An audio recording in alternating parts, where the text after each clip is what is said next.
Alright, so this is not the Shure SM7B. It looks like a Shure SM7B, but it has a function of a Shure MV7. But this microphone is just priced at 4,200 pesos if you're from the Philippines in Lazada. And this is the Fifine K688. In this video, I'm just gonna share to you real quick what this microphone can do and its top features. So without further ado, let's see what this microphone comes with. As you can see, I'm already using it. So this has been already unboxed and I've been using it for a couple of weeks now.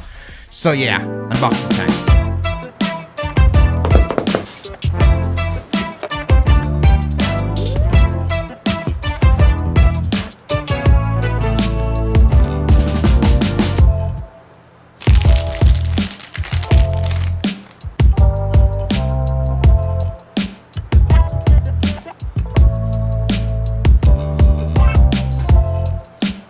So now we are done with the unboxing, and before we proceed, I'm just gonna put a label down here on the other side if I'm using an EQ or the mic is raw, so you would know what this microphone sounds like with and without EQ. Now for the top features, this microphone can be used as an XLR microphone, which is what I'm doing right now. I have the XLR cable plugged straight to my Saramonic adapter, straight to my Sony a7 IV, and you can also use this as a USB microphone, which is perfect if you are on the field and you just have a laptop and whatnot. It has a mute button and a headphone jack to monitor your audio live, and you have a couple of knobs at the bottom, so you could adjust your gain levels and of course the volume levels when monitoring with your headphones. But take note, you can't use any of those buttons if you are using it as an XLR microphone, which I think is somewhat common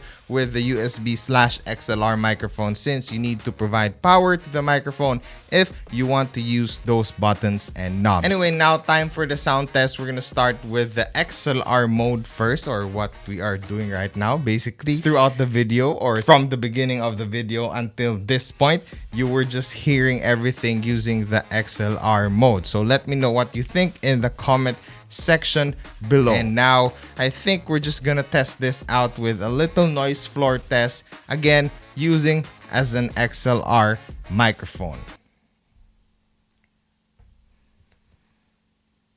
And the next thing we're gonna do is I'm just gonna cut you off right here, and we're gonna transfer to my laptop, and we're gonna test this microphone out as a USB, or as an USB mic. I think it's just okay if you're just gonna say as a. Just, yeah. Anyway, we're gonna test this out as an USB microphone. Okay, so this is the Fifine K688 as a USB microphone, and as you can see, no, you can't see it because it's on the other side. The mute button is green, so it is off. When I press this one, it's gonna turn red. That means you are already muted. So let me try this one and press it. So right. And now we're gonna try out the knobs, and now I'm at full level because I think the pickup of this microphone as a USB microphone is not that good. So the levels is pretty it's pretty low. So noise floor test in 3, 2, 1. So that's it for the noise floor test, and what we're gonna do next is we're gonna go back to the angle, which I'm gonna use this as an XLR microphone. But if you're gonna ask me, of course, still I'm gonna use it as an XLR microphone, even though I can't use the mute buttons and the knobs, because again, later on I'm gonna discuss the thing that I hate about these knobs at the bottom.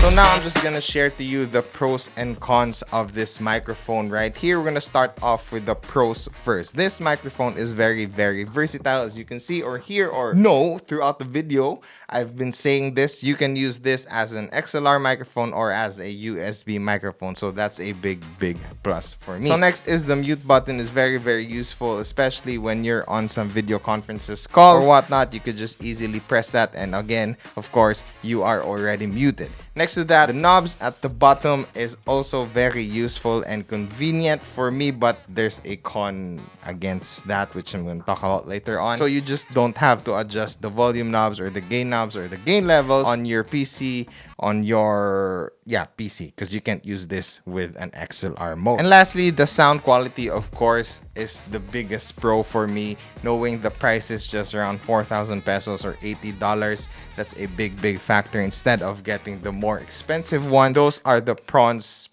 Did I just say prawns? Those are the pros of the Fifine K688. And now we're gonna talk about the cons. Of course, nothing's perfect, especially when you are just having this budget-friendly microphone.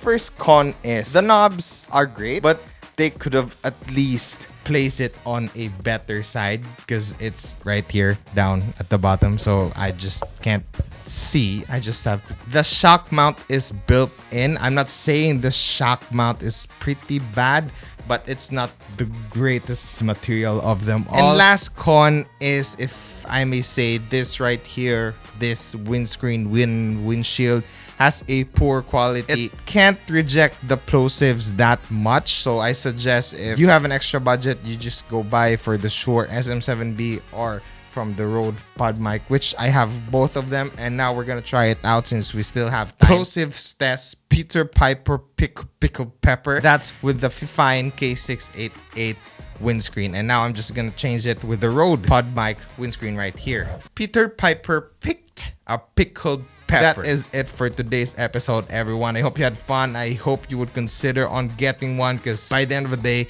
with its price point, it is a great choice of dynamic microphone, especially for podcasts. So that's it again. God bless. Stay safe. Peace.